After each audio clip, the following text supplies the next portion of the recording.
Yo, give the Tulsi Gabbard campaign some money. I'll tell you why right here on TBTV.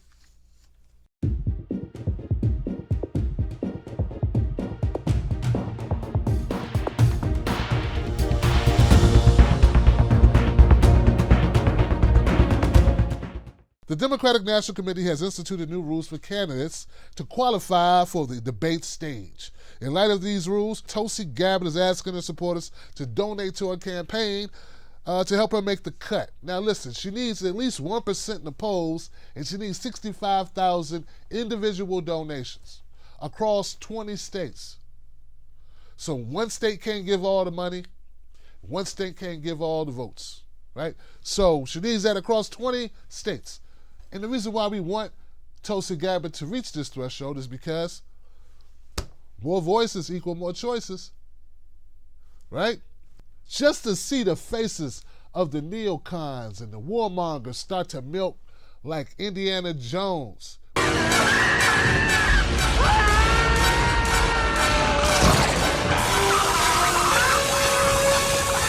When they opened up the casket, the ark.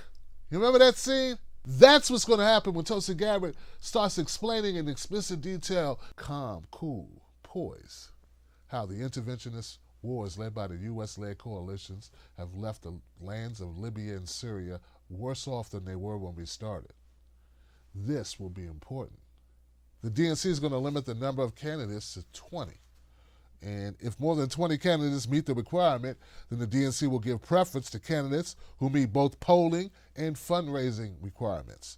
Then the field will be further limited to those who are polling the highest, followed by those with the most unique donors, NBC noted. The first debate will be in June.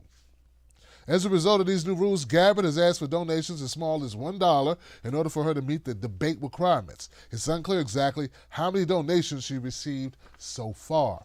On the Tulsi 2020 campaign page, which, by the way, I'd like to add, she has not only a contributor page, but a campaign page, and a page that shows you what she stands for.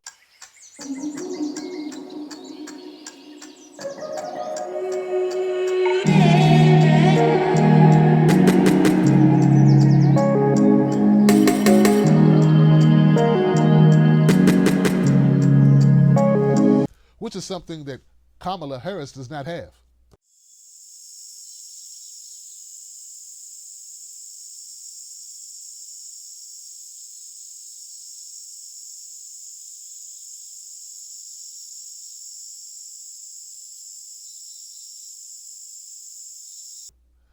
But she got a lot of merchandise on her website.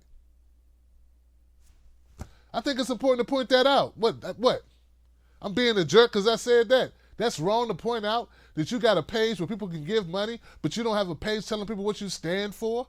That's because your donors, the big money people in the Hamptons, haven't told you what you stand for, have they, Kamala?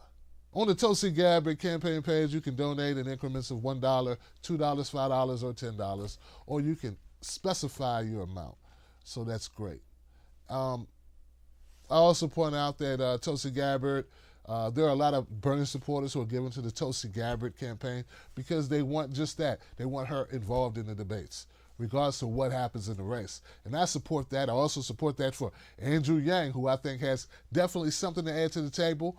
And it's going to be fantastic if all three of these progressively minded candidates get an opportunity to make their case to the American people, as opposed to the incrementalist people who don't have big ideas, who are just repeating talking points as prescribed by the DNC. So I want to see Tulsi Gabbard out there, as well as Bernie Sanders and many others. I have not made my personal choice for who I will endorse, but I'll let you know. All right? You know, as they become more and more vicious to Tulsi Gabbard, and as they shut her out of the conversation, it's no mistake that the reason for that is that they don't want her message of being anti-war to get legs. The last thing they want is the American people going, hey, war is not good. Why do we keep going to war? Why do we keep breaking the law, going to war without, having Congress make the announcement that we're going to war? Why do we keep playing war games? Maybe we should not do that.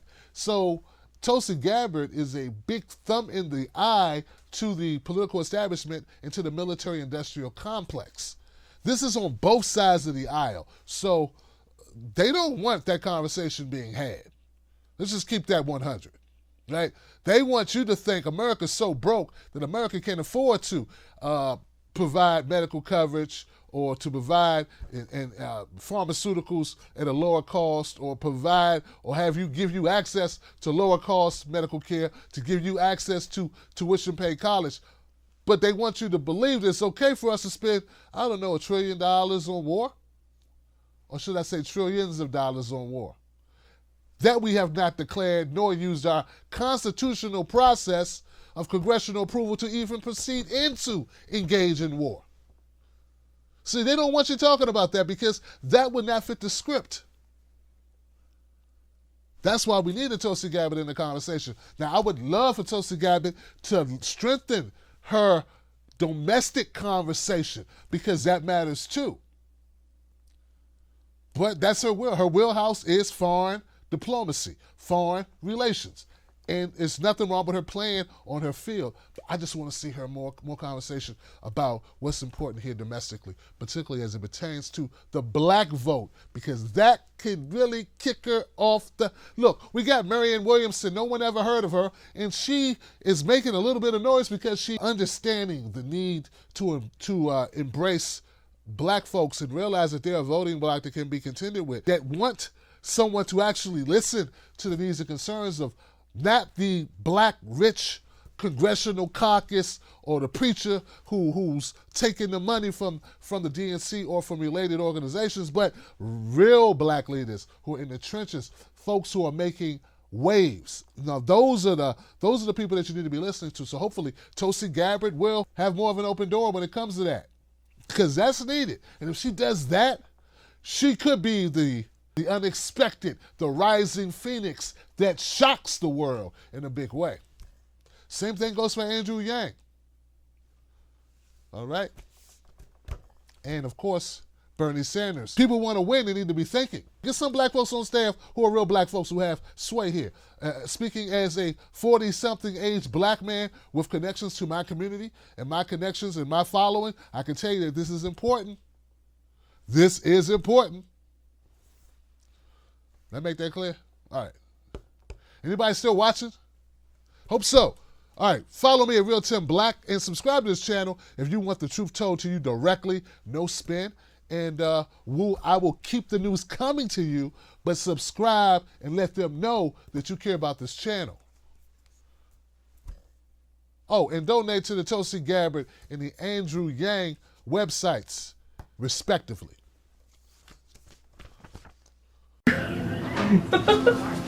To pursue the cause of peace and security, we've got to be able and to have the courage to meet with whomever we need, whether they be adversaries, potential adversaries, or friends, in order to further that cause of peace and security. I'm interested in the truth, not one narrative versus another narrative. I'm interested in the truth and the facts. And the facts show that since our government, working with Saudi Arabia, Qatar, France, and other countries,